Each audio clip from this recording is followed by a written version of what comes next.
आदरणीय प्रधानमंत्री जी नमस्कार। आज थोड़ी देर हमारे मन की बात भी सुन लीजिए। Law-abiding citizens of India are reeling under the impact of the alarming expose on the meticulously executed sinister plan by the Zakat Foundation of India to capture key bureaucratic positions in our country through the UPSC exam. On the face of it, there's nothing wrong or illegal in a Muslim community organization helping youngsters of the community to do well in competitive exams, including the prestigious UPSC exam. Let me also state it loud and clear, dear Prime Minister, that our disquiet and alarm regarding these candidates is not on account of their being Muslim.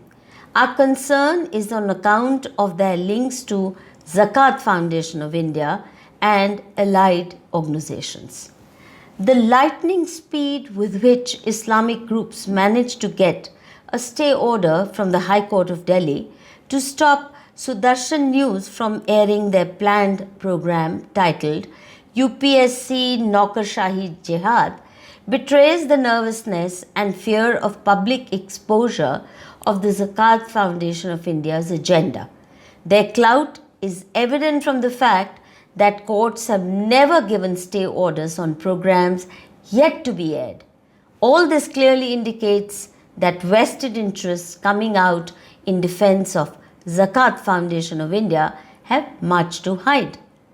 What is even more alarming, dear Prime Minister, is the speed with which they organized more than 1,700 citizens, including prominent journalists, film directors, lawyers, and civil society members, to write to 7 chief ministers of India, demanding that an FIR be filed against Sudarshan News editor-in-chief Suresh Chavhanke for spreading hate speech. It is noteworthy that most of the signatories belong to the Award Wapsi Gang and the Shaheen Bagh Support Brigade. Since 2009, Zakat Foundation of India has been spending huge amounts of money from the Zakat funds to provide scholarships and training to Muslim aspirants in order to help them qualify in the UPSC exam. A large number of Zakat Foundation beneficiaries are now serving as IAS, IFS, IPS officers as well as in several central services. In 2020 alone, 27 of the total 40 Muslim candidates selected in the IAS are products of Zakat Foundation of India. From 2009 to 2019, a total of 119 Zakat Foundation of India fellows have joined the Indian Administrative Service, the super elite IAS. The Government of India cannot be unaware of the fact that Zakat Foundation of India is rigorously pursuing a pan-Islamic agenda. Thanks to media reports, it is now out in the open that Zakat Foundation of India has direct as well as indirect links to banned terrorist organizations. Media reports have also exposed that the terror indoctrinator Dr. Zakir Naik is closely linked with Zakat Foundation of India. Your own government, dear Prime Minister, banned Dr. Zakir Naik's Islamic Research Foundation under the Unlawful Activities Prevention Act of 1967. The cabinet note regarding the ban has clearly stated that Dr. Zakir Naik has been promoting enmity between religious groups and inspiring Muslim youth in India and abroad to commit terrorist acts. Prime Minister Ji, given these sinister connections, it is alarming that such a large number of UPSC aspirants trained by Zakat Foundation of India have been recruited in the elite services of our country, where officers are not only privy to state secrets that have security implications, but also part of policy making and implementation. This is the list of 119 Zakat Foundation fellows that are currently serving as IS officers. Out of these, 18 have yet to be allotted their respective services. The list of Zakat Foundation fellows who have joined the state civil services is far, far longer than this. Right from the days of the Indian Civil Service, the ICS of British vintage, to its post 1947 avatar, the IS, it has been an established protocol that candidates who qualify the written exam and get through the interview have to be cleared by the Intelligence Bureau. Such precautionary measures are taken in almost every country in the world with varying degrees of severity. We can understand the laxity in such matters under the UPA rule, since their barely hidden agenda was to facilitate the Islamic takeover of India. One may safely surmise that the appointment of Dr. Syed Zafar Mahmood, an Indian Revenue Service officer and the founder president of Zakat Foundation of India, as an officer on special duty in Dr. Manmohan Singh's PMO was to further that agenda. He was put in charge of the high-powered Sachar committee, whose report played havoc with facts and data to engineer a sense of victimhood among Muslims. And he is currently also the president of Zakat Foundation. Now we can connect the dots and understand why Dr. Manmohan Singh had the gumption to dismiss with disdain the widespread outrage caused by his brazenly unconstitutional statement that Muslims must have first claim on India's resources. Not equal claim, first claim. It is well known that Dr. Manmohan Singh was a puppet Prime Minister. But it defies comprehension, Mr. Prime Minister, how during the last 6 years of your self-avowed Rashtravadi regime, which claims to wipe out terrorist networks in the country, scores of candidates sponsored, indoctrinated, and trained by a subversive organization linked to global terror networks have managed to get recruited in the elite civil services of India.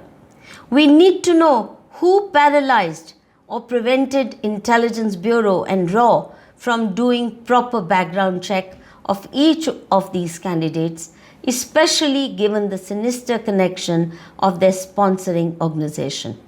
Pradhan Mantri ji, does this not amount to stretching the idea of Sabka Saath, Sabka Vikas, Sabka Vishwas to dangerous limits? Whether as Chief Minister of Gujarat or as the Prime Minister of India, you are well aware of how even run-of-the-mill bureaucrats, police officers, judicial officers, and officers of sundry central services with questionable loyalties tried their best to sabotage your policies and plans at the behest of vested interests that include both internal and external enemies of India. You were also a victim of defamation campaigns that emanated from within the bureaucracy, and yet your government is not taking the most elementary precautions to ensure that those whose stated agenda is to break up India under a pan-Islamic mission ought not to get a foothold at the highest echelons of the Government of India.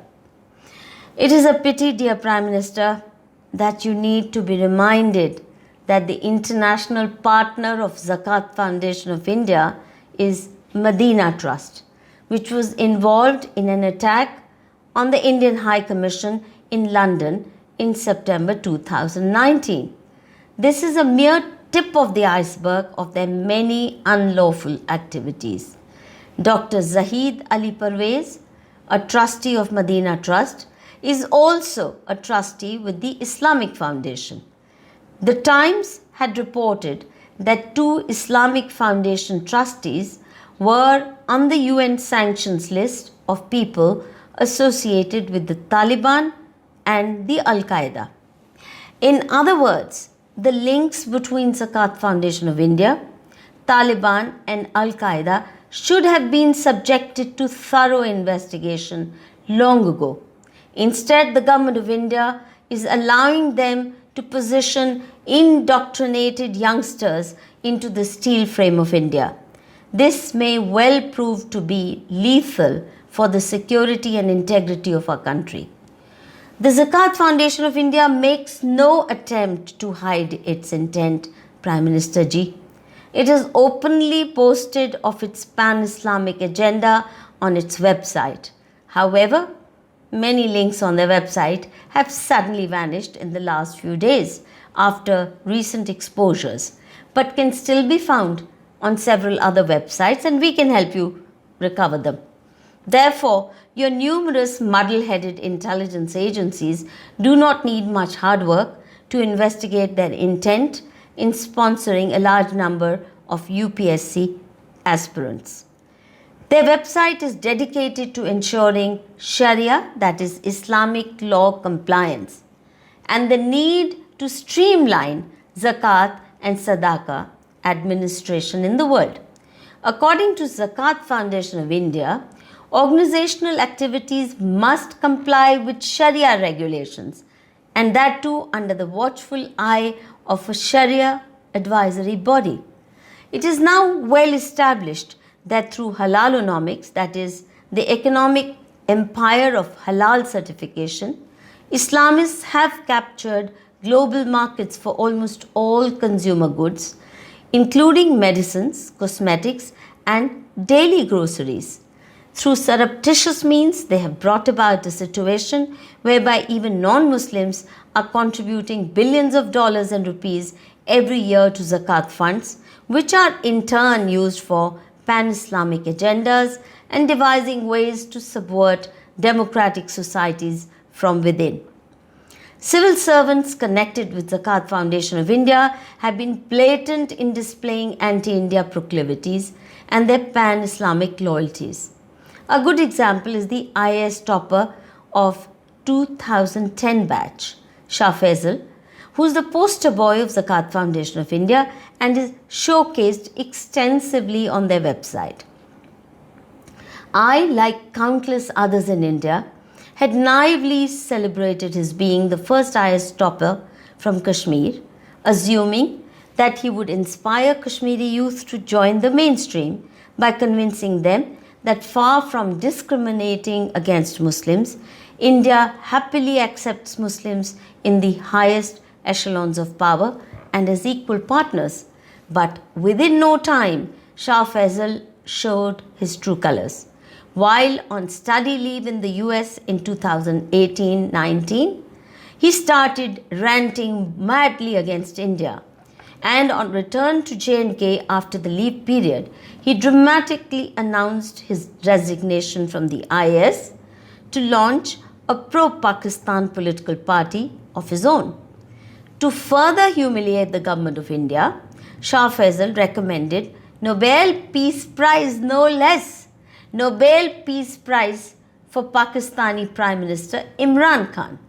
To top it all, he had to be arrested from the Delhi airport while trying to escape to Turkey, one of the closest allies of Pakistan. Shah Faisal is not the only Muslim officer to have let down India in favor of Pakistan and pan-Islamism. Former Vice President Hamid Ansari, in his earlier avatar as Indian Foreign Service officer, was even more brazen in his anti-India activities. For instance, he has issued no denial to open charges leveled against him in the media that while he was posted as ambassador in Iran, he severely damaged India's intelligence operations in that country, thereby jeopardizing India's security as well as diplomatic relations with Iran. Another well-known example is that of former IS officer Wajahat Habibullah, who facilitated a surrender by JKLF terrorist Yasin Malik with the assurance that he would be well protected by the government of India. For 30 long years, Yasin Malik was never brought to trial for his openly admitted murders of Indian Air Force officers and several Kashmiri Pandits. In fact, after coming out on bail, he was allowed to receive a hero's welcome in Srinagar and given all manners of facilities to mint money, buy huge properties, and jet set around the globe while pouring venom against India. Why just Habibullah? It is well known that many among IS, IPS Muslim officers in J&K have made no secret of their being pro-Hurriyat, pro-Pakistan. This when the earlier generation of officers were not indoctrinated by the Zakat Foundation of India. I have to point this out with great grief, dear Prime Minister, that far from protecting the steel frame of India from saboteurs within, your government has gone out of its way to facilitate their entry into the portals of power. As Gujarat Chief Minister, you had firmly resisted special schemes in the name of minorities, a clever euphemism for Christians and Muslims. In an interview with me in 2013, you had proudly narrated how you refused to implement any of the central government's special schemes for minorities because all welfare schemes in your state followed the income criteria without regard for religion. But after becoming Prime Minister, you have far outperformed UPA in offering countless special schemes involving thousands of crores of rupees exclusively aimed at religious minorities, with each central government ministry wooing them with attractive doles denied to other citizens. To top it all, the bizarre plethora of schemes instituted by the Ministry of Minority Affairs make one's head go tizzy. This ministry should have been disbanded on day one of your assuming charge as Prime Minister because it violates your much touted slogan of Sabka Saath, Sabka Vikas, Sabka Vishwas. Instead, the Ministry of Minority Affairs proudly boasts that there is a quantum leap from UPA days in the budgetary allocations in the vast array of old and new schemes being implemented by your government. Your government is being even more brazen than UPA in appeasement politics, which you at one time soundly thrashed. What is worse, there is no background check of the beneficiaries with regard to schemes that have serious implications for national security and the very survival of Indian civilization. The most disturbing of them all in the current context is the Nai Udan scheme of the Ministry of Minority Affairs, under which each UPSC aspirant from a minority community gets a fellowship of rupees 100,000 by way of Sarkari support to qualify for the civil services exams, with many more benefits coming later on if they pass the first test for UPSC. Before 2014, the total number of minority beneficiaries were 483 under this scheme. After the Sabka Saath, Sabka Vikas, Sabka Vishwas touting government took over in 2014, this number sky jumped to 4,142 in just 4 years, almost a tenfold increase. And dear Prime Minister, you yourself boasted of these special schemes as a big feather in your cap in the 2019 general elections as well as in many state elections. These boasts occupy a pride of place on the website of Ministry of Minority Affairs as evident in this screenshot. Here again, there seems to be no system of background check, no scanning to weed out persons with anti-India proclivities. This in effect means that your government could well be accused of facilitating the selection of Zakir Naik's Chela Chapatas into the steel frame of India. Its implications are chilling. Sitting in vantage positions, they can drive knives in the heart of Ma Bharati, as and when they are called upon to do so by their patrons. Pradhan Mantri ji, this cannot go on unchecked. In the interests of national security and civilizational integrity of India, which we know you hold dear, we urge you to 1. Order a thorough investigation into Zakat Foundation of India's links with terror indoctrinator Dr. Zakir Naik, Taliban and Al-Qaeda. Number 2, pending investigation, recall all the civil servants associated with Zakat Foundation of India. Number 3, direct the National Investigation Agency to scan each of the UPSC candidates and successful aspirants who have links to Zakat Foundation to assess their level of indoctrination. Number 4, issue a white paper on Zakat Foundation of India and allied organizations with terror links, along with a clear policy statement as to whether such organizations pursuing a lethal pan-Islamic agenda have a place in democratic and plural India.